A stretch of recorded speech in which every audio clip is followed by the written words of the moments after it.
کہ معاہدہ جو ہے وہ ہم نے اپنے لوگوں کو انگیج کیا ہے، یہ بھی پاکستان کے شہری ہیں اور اپنا ایک نقطہ نظر رکھتے ہیں، اور اس نقطہ نظر سے میرے خیال میں نہ آپ کو اختلاف ہو سکتا ہے نہ ہمیں اختلاف ہو سکتا ہے۔ وہ نقطہ نظر جو ہے وہ ناموس رسالت کے حوالے سے ہے کہ مغرب کے اندر، ویسٹ کے اندر جو ہے وہ نبی پاک صلی اللہ علیہ وسلم کی توہین کے حوالے سے جب چیزیں سامنے آتی ہیں تو پوری امت مسلمہ کے اندر 1.5 ارب سے زائد کے جو مسلمان ہیں ان کے جذبات مجروح ہوتے ہیں۔ اسی چیز کا اظہار جو ہے وزیر اعظم عمران خان صاحب نے اقوام متحدہ کے فورم پہ بھی کیا، OIC جو اسلامی کانفرنس ہے اس کے اوپر بھی کیا۔ اس کے بعد جب یہ فرانس والا معاملہ آیا تو وزیر اعظم عمران خان نے تمام اسلامی ممالک کی لیڈرشپ کو خطوط بھی لکھے کہ ہمیں ایک آواز بننا ہے، متحد ہو کر ہم یورپ کو، یورپین یونین کو اس بات کے اوپر لے کر آئیں کہ نبی پاک صلی اللہ علیہ وسلم کی جو توہین ہے اس سے ہمارے جذبات کو، دلوں کو ٹھیس پہنچتی ہے۔ معاہدہ کیوں کیا؟ اب میں اسی طرف آ رہا ہوں، دیکھیں میں اسی طرف آ رہا ہوں۔ دیکھیں جب کوئی آپ کی ملک کے اندر کوئی آرگنائزیشن، کوئی گروپ جب احتجاج کرتا ہے اس کے ساتھ آپ نیگوسیٹ کرتے ہیں۔ ایک بہت زیادہ اس چیز کو من سے انٹرپریٹ کیا جا رہا ہے کہ معاہدے میں یہ لکھا گیا کہ فرانس کے ایمبیسڈر کو نکالا جائے گا۔ قطعاً یہ چیز جو ہے اس معاہدے کا حصہ نہیں ہے۔ اس کے اندر بڑا واضح لکھا ہوا ہے کہ اس تمام صورتحال کو، چیز کو ہم پارلیمنٹ کے اندر لے کر جائیں گے، اور ہم اسے پارلیمنٹ میں لے کے جانے کی تیاری کر رہے تھے۔ جب مین وائل اس قسم کے احتجاجوں کو سڑکوں پہ لا کر شروع کرنے کی تیاری بھی ہو گئی اور ویڈیو بیانات بھی آنا شروع ہو گئے، ابھی تو 20 اپریل کا وقت پورا نہیں ہوا تھا، آج بھی جو ہے اس کے اندر ایک دن باقی ہے۔ دیکھیں یقیناً ہمیں وہ تمام چیزیں جو کہ پارلیمان کے اندر ایک کولیکٹیو وزڈم ہے، اور وہاں پر تمام پورے پاکستان کے تمام لوگوں کی نمائندگی موجود ہے۔ دیکھیں یقین ہمیں اس کے اوپر، پارلیمنٹ کے اوپر اس چیز کو لے کے جانے میں، ڈسکس کرنے کے اوپر کسی قسم کا کوئی اعتراض نہیں ہے، لیکن جو بنیادی چیز ہے وہ یہ سمجھنے کی ضرورت ہے کہ ہم اپنے ملک کے اندر جلاؤ گھیراؤ کر کے، املاک کو نقصان پہنچا کر، لوگوں کی زندگی کو اجیرن بنا کر ہم کس کا فائدہ کر رہے ہیں، کس کو فائدہ پہنچا رہے ہیں۔ جلاؤ گھیراؤ کیسے شروع ہوا؟ بالکل ٹھیک سر، آپ کے کیا علم میں نہیں تھا؟ اور ماضی ہم بہت دور نہیں جائیں گے، 2017 اس کے بعد 2018 میں بھی دوبارہ یہ آئے تھے ایک دفعہ، آپ نے ماضی سے کچھ نہیں سیکھا؟ آپ کو علم نہیں تھا کہ اگر آپ علامہ سعد رضوی کو گرفتار کریں گے اس کے اثرات ہوں گے اور پھر پورے ملک میں ہوں گے؟ کیا اس گرفتاری کے بعد فوراً آپ کی کوئی تیاری نہیں تھی؟ شیخ رشید صاحب کے اپنے الفاظ ہیں کہ ہماری تیاری نہیں ہے، آپ نے صوبے کو نہیں بتایا، آپ نے کراچی کو نہیں بتایا، آپ نے پشاور کو نہیں بتایا کہ ہم یہ کرنے جا رہے ہیں، آپ لوگ سنبھل کے رہیے گا۔ آپ کی کوئی تیاری نہیں تھی سر؟ دیکھیں بات یہ ہے کہ پھر میں آپ کو یہ بات کہوں گا، یہ ایک سچویشن جو ہے وہ ارائز ہوتی ہے، کنٹینیوسلی ہم ان کے ساتھ بات چیت کر رہے تھے۔ جس طرح آج پیر نور الحق قادری صاحب نے بھی کہا کہ پچھلے 4 ماہ سے ہم نے ان کے ساتھ بات چیت کر رہے تھے، انگیج کر رہے تھے، لیکن اس قسم کی شرائط کے آپ جو ہے وہ پہلے سفیر کو نکالیں پھر ہم جو ہے وہ کسی اور بات کے اوپر آئیں گے، تو اس کی ممکنات جو ہیں اس کے لیے بھی آپ کو دیکھنا پڑتا ہے کہ وہ پاکستان کے فائدہ میں ہے، نقصان کے اندر ہے۔ جہاں تک رہ گئی بات ریاست کی ناموس رسالت کے حوالے سے معاملت کرنے کو، وہ تو ریاست کرے گی، لیکن جو نہیں جو آپ بات کر رہے ہیں اسی سے ریلیٹڈ میں بات کر رہا ہوں۔ اچھا نہیں دیکھیں بات یہ ہے کہ جب کسی چیز کو روکنے کے حوالے سے ہی اس ساری تمام چیز کو حالات اس سے زیادہ ورسٹ ہو سکتے تھے، اس سے زیادہ جو ہے وہ نقصان ہو سکتا تھا، لیکن اس چیز کو اپریہینڈ کرتے ہوئے جو ہے وہ گرفتاری عمل میں آئی۔ اس کے بعد آپ نے دیکھا احتجاج آیا، اس احتجاج کو جو ہے وہ حکومت نے تمام پاکستان کے شہروں کے اندر آپ نے دیکھا کہ اس کے اوپر قابو بھی پا لیا گیا۔ مین وائل ہم نے اس چیز کو ان کے ساتھ دوبارہ پھر سے انگیج کیا کہ آپ کو بار بار سمجھانے کی کوشش کر رہے ہیں کہ جو موقف آپ اختیار کیے ہوئے ہیں اس موقف کو اگر عمل درآمد کروانا ہے تو اس کا صحیح طریقہ کار اپنایا جائے۔ طریقہ کار یہ نہیں ہے کہ آپ اپنے اوپر ہی خودکش حملہ شروع کر دیں، اپنے ہی شہریوں کو نقصان پہنچانا شروع کر دیں، اپنے ہی ملک کا ہم مذاق بنا لیں۔ آپ دیکھیں کہ کل جو ہے وہ کس طریقے سے بھارت انوالوڈ ہوا اس سارے عمل میں۔ آپ یہ دیکھیں نا، کل بھارت جس طریقے سے انوالوڈ ہوا، انہوں نے ایک منظرنامہ پیش کرنے کی کوشش کی کہ ملک کے اندر کو خانہ جنگی کی صورتحال ہے۔ آپس میں لڑائی کریں گے نہیں میں مدعا نہیں ڈال رہا. اگر آپس میں لڑ پڑیں گے سر, دشمن تو فائدہ اٹھائے گا اس کا. آپ اور میں آج لڑتے ہیں, اگر آپس میں گتھم گتھا ہوتے ہیں, دشمن فائدہ اٹھائے گا اس میں کوئی شک نہیں ہے. وہ دشمن اس کا کام ہے دشمنی کرنا. سر ہم نے کوتاہی کہاں کی؟ سر سڑکوں پہ جب ان لوگوں نے آنا تھا, ہمیں پتا تھا یہ سڑکوں پر آئیں گے, ہمیں پتا تھا یہ روڈز بلاک کریں گے. سر ہماری کوئی تیاری نہیں تھی. کیا ہم نے صوبوں کو بتایا ہوا تھا کہ آپ جو ہے وہ اپنی نفری لے کر کھڑے ہوں؟ کیا ہم نے علماء کو انگیج کیا ہوا تھا کہ جب یہ لوگ بفریں گے, جب یہ لوگ اشتعال میں آئیں گے تو ان کو آپ نے سنبھالنا ہے؟ کیا ہم نے یہ رابطے پہلے سے قائم کیے ہوئے تھے؟ دیکھیں بات یہ ہے کہ علماء کے ساتھ بھی رابطے تھے, علماء کو بھی آن بورڈ لیا گیا تھا. اور پھر میں آپ کو بات تو یہ ہوتی ہے کہ وہ چیز چھپانے کے لیے ہو نا, چھپانے کے لیے نہیں ہے. ایک سٹیٹڈ موقف ہے. پرائم منسٹر آف پاکستان جو ہے وہ سٹیٹ کے سٹانس کو ریپریزنٹ کر رہے ہیں, تگڑے انداز سے کر رہے ہیں, ٹھوس انداز سے کر رہے ہیں. ان کی بات جو ہے وہ دنیا کے اندر سنی جاتی ہے. وہ پاکستان کے اندر بسنے والے وہی عاشقان رسول کی ہی نمائندگی کر رہے ہیں. وہی شخص جو مدینہ کی دہلیز کے اوپر اترتا ہے تو تعظیم کے اندر پاؤں سے جوتی اتار دیتا ہے. وہی عمران خان جو ہے جب اس نے اقوام متحدہ میں بات کی تو پورے پاکستان نے اس کو اپریشیٹ کیا. اسی طریقے سے ہم قطعاً یہ نہیں چاہتے کہ پاکستان کے اندر ہمارے اندرونی حالات میں اس قسم کی صورتحال بنے نا. شہری تو پاکستان کے ہی ہیں. اب آپ دیکھیں کہ پولیس کے 800 لوگ زخمی ہوئے, کئی لوگ جو ہیں وہ پولیس کے شہید ہوئے. دونوں طرف سے جو ہے وہ اس کا نقصان ہوا. الٹیمیٹلی نقصان کس چیز کا ہوا؟ پاکستان کا ہو رہا ہے نا. تو ہمیں یہاں پر ایک قومی ذمہ داری کا ثبوت دیتے ہوئے قومی سوچ اپنانی ہے. اس حوالے سے پوری قوم نے اس معاملے کے اوپر اس مسئلے کو لڑنا ہے. اس مسئلے کو پوری دنیا میں ہم نے یہ باور کروانا ہے کہ ناموس رسالت کے اوپر جو توہین ہے اس کا سلسلہ بند کیا جائے. اس کے لیے وزیر اعظم عمران خان کی تائید کریں اور وہ آپ کے مقدمے کو مؤثر انداز سے پیش کریں گے. جہاں تک رہے گی بات اندرونی معاملات میں, وہ اس کو ہم معاملات کو ٹھیک کر رہے ہیں. اگر آج مذاکرات کامیاب دیکھیں بات یہ ہے کہ آپ مذاکرات کام ہوتے ہیں تو کیا مینڈیٹ ہے سر ان کے پاس جو لوگ گئے ہوئے ہیں مذاکرات؟ دیکھیں بات یہ ہے کہ ہمیشہ آپ کے بات چیت کے دروازے کھلے رہتے ہیں, اوپن ہوتے ہیں, اور آپ اپنے لوگوں کو کنونس کرتے ہیں.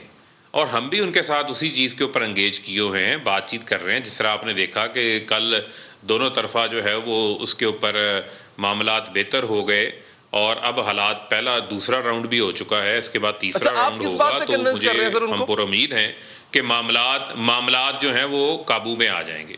دیکھیں ہم اسی بات پہ کنونس کر رہے ہیں نا کہ جو طریقہ کار ہے اس دیکھیں ہم تو اسی چیز کو بیان کر رہے ہیں کہ جو طریقہ کار ہے اس طریقہ کار کو بدلنا ہوگا, اور ہم اپنی سوچ کو سڑکیں بلاک کر کے املاک پہنچا کر نافذ العمل نہیں کر سکتے. ہم آپ کی ہی آواز کو جو ہے وہ آگے پہنچا رہے ہیں اور اسی کے اوپر عمل درآمد کروانے کی کوشش کر رہے ہیں. آج وزیر اعظم نے جتنی بڑی بات کی ہے, آج سے پہلے تو نہیں ہوئی.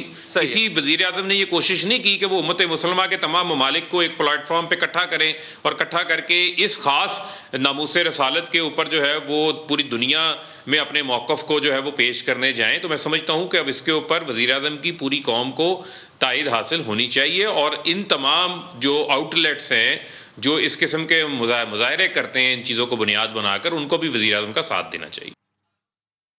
ٹھیک ہے فاروق حبیب صاحب, بہت بہت شکریہ آپ کے قیمتی وقت کا. ایک وقفہ لیں گے, وقفے کے بعد آپ کو بتائیں گے چوتھا وزیر خزانہ لانے کے بعد اب عمران خان صاحب حکومت کی کیا ایکسپیکٹیشنز ہیں, کیا امیدیں ہیں, کیا وہ اہداف جن کا دعویٰ کیا جا رہا ہے شوکت ترین صاحب پورے کر پائیں گے اس وقفے کے بعد.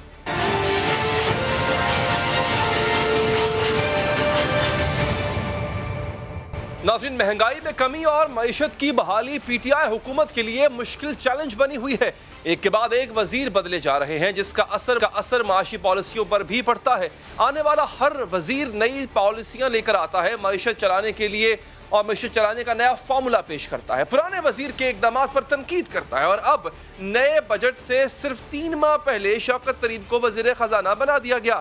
اسد عمر حفیظ شیخ اور حماد اظہر کے بعد ملک کی معیشت کی گاڑی کو سڑک پر لانے کا چیلنج شوکت ترین کے سپرد کر دیا جا چکا ہے. نئے وزیر خزانہ کا کہنا ہے کہ ملک کی معیشت میں بہتری لانے کا حل نکال لیا ہے. ملک کی ترقی کی شرح کو کم سے کم 6 سے 7% پر لانے سے معیشت میں بہتری آ جائے گی. میڈیا سے غیر رسمی گفتگو میں وزیر خزانہ نے کہا کہ عوام کو ریلیف دینے کے لیے مہنگائی کو کم کرنا ہوگا۔ نئے بجٹ کے لیے تیاریاں شروع کر دی ہیں۔ نئے بجٹ کے لیے اہم اہداف کے تعین کا عمل بھی شروع ہو چکا ہے، جس کے مطابق وفاقی ترقیاتی بجٹ میں 150 ارب روپے کے اضافے سے 800 ارب روپے رکھنے کی تیاری کی جا رہی ہے، جبکہ دفاعی بجٹ میں 35 ارب روپے کا اضافہ کرنے کی تجویز دی گئی ہے، جس کے بعد دفاعی بجٹ 1295 سے 1330 ارب روپے ہو جائے گا۔ اس کے علاوہ خدمات، real estate, wholesale, retail sectors میں ٹیکسز بڑھانے کی تجویز بھی سامنے آئی ہے، جبکہ قرضوں پر سود کے لیے 3105 ارب اور سبسڈیز کے لیے 501 ارب روپے رکھے جانے کا امکان ہے۔ ایک جانب مشکل معاشی صورتحال ہے تو دوسری جانب شوکت ترین معاشی حالات میں بہتر لانے کے لیے پرعزم نظر آتے ہیں، لیکن اس مقصد میں انہیں IMF کی پالیسیز کے ساتھ ساتھ حکومت کے اندر سے بھی چیلنجز کا سامنا ہے۔ وزیر خزانہ بننے سے 2 ہفتے قبل انہوں نے حکومت کی معاشی پالیسیوں کو تنقید کا نشانہ بنایا تھا، جس پر 2 دن پہلے PTI حکومت کے سابقہ وزیر خزانہ اور وفاقی وزیر منصوبہ بندی اسد عمر نے شوکت ترین کے موقف کو سختی سے مسترد کر دیا تھا۔ اسد عمر کا کہنا تھا کہ معیشت بالکل درست سمت میں ہے۔ اگر یہ بات ٹھیک ہے تو حکومت بار بار وزیر خزانہ کیوں بدل رہی ہے؟ اسد عمر کو 8 ماہ بعد ہی وزارت خزانہ سے فارغ کر دیا گیا، جس کے بعد حفیظ شیخ 2 سال تک وزیر خزانہ رہے۔ حفیظ شیخ کے 18 دن بعد ہی حماد اظہر سے وزارت خزانہ کا قلمدان لے کر شوکت ترین کو دیا جا چکا ہے۔ اسد عمر جس معاشی سمت کو درست قرار دے رہے ہیں، نئے آنے والے وزیر خزانہ تقریباً 2.5 ہفتے قبل اس کو سنگین صورتحال قرار دے چکے ہیں۔ ان کا موقف تھا کہ شروع میں ہم نے IMF سے بات چیت کرنے میں غلطی کی تھی۔ IMF سے بات چیت سے قبل ہمیں قومی مفاد کو دیکھنا ہوگا۔ حکومت اپنا گھر ٹھیک کرے، جب ہم اپنا گھر ٹھیک کریں گے تو IMF ہماری بات مانے گی۔ PTI حکومت نے سابق چیئرمین FBR شبر زیدی نے بھی شوکت ترین کو مشورہ دیا ہے کہ بجلی کی سبسڈی سے متعلق IMF سے 2 ٹوک بات کرنا ہوگی۔ اس وقت شوکت ترین کو سب سے بڑا اور اولین چیلنج نئے بجٹ کی تیاری ہے۔ IMF کی کڑی شرائط کے سائے میں عوامی ریلیف کا بجٹ بنانا شوکت ترین کے لیے خاصا مشکل ہوگا۔ شوکت ترین کا موقف ہے کہ معاشی بہتری کے لیے ترقی کی شرح کو 6 سے 7% تک لے کر جانا ہوگا، لیکن معیشت کی حالیہ صورتحال کے تناظر میں یہ ہدف مشکل نظر آتا ہے۔ شوکت ترین بجلی اور گیس کی قیمتوں میں اضافے کے حوالے سے بھی سابق پالیسیز پر تنقید کر چکے ہیں۔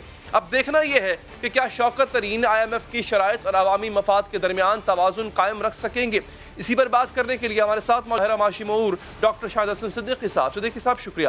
صدیقی صاحب، 4 وزیر خزانہ آ چکے ہیں، آپ کو کیا لگتا ہے کہ ایسے وزیر خزانہ جو ابھی کچھ دنوں پہلے کی بات میں کر رہا ہوں، میں نے سنایا بھی ہے ناظرین کو، وہ ناقد تھے حکومتی پالیسیز کے، یعنی ان کے مطابق حکومت نے اب تک جو کچھ کیا ہے وہ ناکامی تھی اور کچھ نہیں، تو اس کا مطلب ہے اس بات کا اعتراف عمران خان خود بھی کر چکے ہیں، کیونکہ وہ ان کو لے کر آ رہے ہیں جو انہی کی پالیسیز کو ناکامی سمجھتے۔ آپ کو کیا لگتا ہے یہ ایسا کیا کچھ نیا کریں گے جس سے معیشت بہتر ہو جائے گی؟ یہ اگر GDP گروتھ کی اگر بات کر رہے ہیں تو ہم تو ہر پاکستانی کی طرح ہماری بھی دعا یہی ہوگی کہ اللہ تعالیٰ پاکستان کو یہ شرح نمو دے، لیکن جو پالیسیاں مجھے نظر آ رہی ہیں، جو حالات پاکستان میں نظر آ رہے ہیں، جو حکمت عملی حکومتی اب نظر آ رہی ہے IMF کو اپروچ کرنے کی ضمن میں، اس میں اللہ تعالیٰ مجھے غلط ثابت کرے، مگر ایسا قطعی ممکن نہیں ہے۔ مگر یہ میں ضرور کہوں گا کہ پاکستان کی معیشت میں اتنی یقیناً پوٹینشیلٹی ہے، اتنی سخت ہے کہ اگر دانشمندانہ پالیسی اختیار کی جائیں تو ہم 7 سے 8 سے 10% کا گروتھ ریٹ حاصل کر سکتے ہیں، مگر اس کے لیے جن اصلاحات کی ضرورت ہے وہ مجھے نظر نہیں آ رہی۔ اس وقت حکومت کی سوچ میں مجھے قطعی نظر نہیں آ رہی، مگر جو ان کا پچھلا دور تھا اس میں بہرحال جو تھی معیشت کی شرح نمو سست رہی تھی اور معیشت کو چیلنجز برقرار رہے تھے۔ اچھا ڈاکٹر صاحب، میں چونکہ یوں کہہ لیں کہ امید اس لیے شاید لگائی جا سکتی ہے، یہی شوکت ترین صاحب نے چند دن پہلے اپنے ٹی وی انٹرویوز میں ان تمام چیزوں کی نشاندہی کی تھی جن کی نشاندہی آپ بھی کرتے رہے۔ مثلا وہ بڑے کرٹیکل تھے کہ جس طرح سے انٹرسٹ ریٹ انہوں نے 13% تک لے گئے تھے، اس کی وجہ سے انفلیشن بڑھی، اس کی وجہ سے اور بڑے معاملات جو ہے وہ پرابلم میں آ گئے، پھر امپورٹ کا معاملہ، پھر صرف کرنٹ ڈیفیسٹ ختم کرنے کے چکر میں باقی تمام بزنسز کو بریک لگا دی گئی۔ یہ وہ تمام چیزیں تھیں جن کی نشاندہی خود شوکت ترین صاحب نے چند دن پہلے، جب صرف بات ہو رہی تھی کہ جناب ان کو بنایا جائے گا وزیر خزانہ، وہ کر رہے تھے۔ آپ کو لگتا ہے یہ آ کے انڈو کریں گے ان تمام چیزوں کو جن کے بارے میں خود کرٹیکل تھے؟ نہیں، دیکھیے نا، انڈو کرنے کی پاورز کس کے پاس ہیں، پہلے تو آپ یہ طے کر لیں۔ دوسرا یہ تھا کہ جو کچھ عالمی حالات ہیں مجھے تو یہ نظر آ رہا ہے کہ اگلے مالی سال میں پاکستان کا کرنٹ اکاؤنٹ ڈیفیسٹ واپس اتنا ہی ہو جائے گا جو کہ مالی سال 2017 میں تھا، جس وقت کے بحران کی کیفیت تھی. تو یہ جو کمی آئی تھی، رنورا پیٹا گیا تھا، تو وہ تو اگلے سال واپس ہونے جا رہا ہے. دوسری یہ جو آج مجھے حکمت عملی نظر آ رہی ہے وہ یہ ہے کہ ہم آئی ایم ایف سے اپروچ کریں گے کہ جناب یہ جو ٹیکسوں کی وصولی بڑھانے کا آپ نے کہا تھا، پینڈیمک کی وجہ سے معیشت لوگ تباہ حال ہیں، تو آپ اس مطالبے میں ذرا نرمی کر دیں. وہ جو آپ یوٹیلیٹیز کے نرخ بڑھانے کی بات کر رہے تھے اس میں ذرا ہمیں ایسا مہلت دے دیں. وہ جو آپ سرکولر ڈیٹ کے لیے شرائط رکھ رہے تھے، جو یہ تینوں چیزیں حفیظ شیخ اور موجودہ گورنر اسٹیٹ بینک نے منظور کی تھی 16 فروری 2021 کو. اب گورنر اسٹیٹ بینک کو اختیارات بھی زیادہ مل رہے ہیں، تو یہ جن چیزوں کی وہ شرح سود اور اس کی بات کر رہے ہیں وہ اسٹیٹ بینک کا جورسڈکشن ہے. دوسری چیز یہ تھی کہ بہتری لانے کے لیے جن چیزوں کی ضرورت ہے اس کے لیے نمبر 1 کابینہ تیار نہیں ہوگی، نمبر 2 پارلیمنٹ تیار نہیں ہوگی، نمبر 3 جو حکمت عملی اپنائی ہے پرائم منسٹر عمران خان نے اور جو ان کو کام سونپا ہے، وہ یہی ہے کہ آپ آئی ایم ایف سے یہ اپروچ کریں کہ جناب جو ہم نے اصلاحات کے وعدے کیے تھے 16 فروری 2021 کو وہ ہم نہیں کر سکتے، آپ ہمیں تھوڑی مہلت دے دیں. تو وہ مہلت اس لیے دیں گے کہ نیو گریڈ گیم کے تحت امریکہ بھی چاہتا ہے کہ پاکستان آئی ایم ایف کے چنگل میں رہے، تو یہ کمپرومائز ہوگا کہ یہ ڈیفر کی جائیں گی پرابلمز کو. یعنی کوئی اصلاح کرنے کا ارادہ قطعی نہیں ہے، البتہ کنسیشنز لیے جائیں گے. اچھا ڈاکٹر صاحب یہ بتائیے گا کہ شوکت ترین صاحب کی جو آمد ہے اس کو کس طرح دیکھ رہے ہیں آپ؟ مطلب ایسا کون سا کام تھا جو اسد عمر صاحب نہیں کر پائے، پھر اس کے بعد حفیظ شیخ صاحب کو لایا گیا، وہ بھی نہیں کر پائے، حماد اظہر صاحب بھی نہیں کر پائے، تو ایسی کون سی اصلاحات ہیں، ایسا کون سا جادو ہے جو کہ شوکت ترین صاحب سے چلانے کی امید رکھی جا رہی ہے جو باقی 3 نہیں کر پائے؟ نہیں دیکھیے نا، امید تو ہمارے ہاں لوگ 1993 سے جتنی حکومتیں آئیں سب نے ایک ہی بات کی، سب نے کامیابی کے دعوے کیے. خود جب انہوں نے استعفیٰ دیا تھا آپ کو فروری 2010 میں، تو سینٹ سے بھی استعفیٰ دیا اور وزارت سے بھی استعفیٰ دیا. تو آخر کیوں دیا؟ کوئی وجہ ہوگی نا. تو اس وقت تو کچھ نہیں ہو پایا تھا، کامیابی کے دعوے اس وقت بھی تھے. دیکھیے پہلی چیز یہ تھا کہ کوئی وزیر خزانہ ہو یا کچھ بھی، جب تک اس کے ساتھ پارلیمنٹ اور کابینہ اصلاحات کے لیے نہ ہو اور جب تک وہ خود ان اصلاحات کو کرنے کے لیے پرعزم نہیں ہو، تو سیاسی تقاریر تو پاکستان میں ہوتی ہیں نا. ہر حکومت کرتی رہی ہے کامیابی کے دعوے. وہی چیز ہو رہی ہے جو پچھلے دور میں ہوئی تھی، جو 1993 سے اب تک تمام حکومتوں نے کی. اور آج بھی ہم 95-96 میں جو ہمارا tax G D P ratio تھا اس سے بہت نیچے ہیں. حقائق کو تو سامنے رکھیے نا. یہ سیاسی بیانات ہوتے ہیں. اب انہوں نے ساتھ میں یہ بھی تو کہا تھا جو آپ نے ریفر کیا کہ 4-5 سال لگیں گے. اب آپ کا ٹینیور تو 4-5 سال نہیں ہے نا، انہوں نے تو 4-5 سال کا کہہ دیا. وہ کہیں گے میں نے تو آپ کو پہلے بتا دیا تھا ان چیزوں کو ٹھیک کرنے میں 4-5 سال لگیں گے، قرضوں کا بوجھ ٹھیک کرنے میں. تو 4-5 سال تو کس نے دیکھے؟ اب تو ٹینیور ہی نہیں ہے. تو یہ تو بالکل سامنے ہے. ہاں آپ یہ طے کر لیں، میں بالکل کہہ رہا ہوں کہ جو 3 وعدے عمران خان صاحب نے تحریک انصاف نے کیے تھے، آج وہ یہ اعلان کر دیں کہ میں اس پر عمل درآمد کروں گا. ایک ٹیکسوں کے سلسلے میں، ایک توانائی کے سلسلے میں، 2 اور تیسرا یہ کہ جو قانون بنایا گیا تھا کہ جو ملک کے اندر اثاثے ہیں جس کی تفصیل حکومت کے پاس ہیں، جنہوں نے ایمنسٹی سے 2019 کی فائدہ نہیں اٹھایا، اس سے قانون کے مطابق نمٹیں گے. تو میں آپ کو یہ گارنٹی کر سکتا ہوں کہ 1 سال میں ہم 7% گروتھ پہ جا رہے ہوں گے. ہمارا افراط زر 4% ہوگا، ہمارا قرضوں کا حجم کم ہوگا. لیکن اگر یہ تینوں نہیں کرتے، جو کہ نہیں کریں گے، تو پھر یہ دعوے کرنا میرے حساب سے بیمانی ہے. میں پاکستان کی معیشت کو، پوٹینشیلٹی کو چیلنج نہیں کر رہا. میں تو اب بھی کہہ رہا ہوں کہ ہم 8 سے 10% کر سکتے ہیں. لیکن یہ تینوں کنڈیشنز جو میں نے آپ کو بتائی ہیں، جو ان کے اس کا حصہ تھی 10 نکات کا، اس کا قطعی کوئی ارادہ نہیں ہے. ایک 100 ڈیز میں کرنا تھا، ایک ہنگامی بنیادوں پہ کرنا تھا، وہ آج بھی نہیں کر رہے ہیں. آج تو یہ آئی ایم ایف کو اپروچ کر رہے ہیں کنسیشنز کے لیے، اور آئی ایم ایف بے چین ہے کہ ہم ان کے قرضوں کے پروگرام سے نہ نکلیں، اسی میں رہیں. ہم بھی بے چین ہے کہ اس کے اندر رہیں. کمپرومائز ہو جائے گا، جیسے کہ 2013 سے 2016 میں ہوا تھا کہ 12 ویورز دیے تھے، ہم نے پورے نہیں کیے، اور 2016 میں تعریف ہوئی ہماری معیشت کی، 17 میں بحران آ گیا. اسی راستے پہ ہم جا رہے ہیں. اللہ تعالیٰ پاکستان کی معیشت کو اور عوام کو محفوظ رکھے. اس سے ٹھیک ہے، بہت بہت شکریہ ڈاکٹر صاحب آپ کے قیمتی وقت کا. ایک وقفہ ہے، وقفے کے بعد انتہائی اہم چیز آپ سے شیئر کریں گے. آپ کے شاید علم میں بھی نہ ہو کہ جو اجناس آپ کھاتے ہیں، روز مرہ کی کھانے کی پینے کی اشیاء، یہ مہنگی کیسے ہوتی ہے. جب ان کو